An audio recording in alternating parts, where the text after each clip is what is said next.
This snowstorm is ridiculous. You can't see anything up in front of you for at least after like 20 feet. You're pretty much done. If you can see the taillights of traffic that's ahead of you, you're lucky. There's wind gusts that actually reduce your visibility down to like, I don't know, 5 feet. I literally thought I was like coming off the road at some point. This is ridiculous. It's the craziest thing I've ever seen.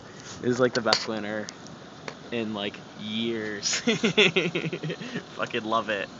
Oh man, too bad I still have, I'm not even on 84 yet. I still have like a 3-hour drive ahead of me. So, two-wheel drive sucks, especially in a pickup truck.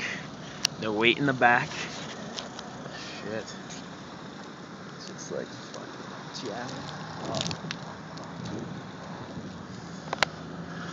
Snow seems like it's almost coming in sideways at points. Alright, back on the road.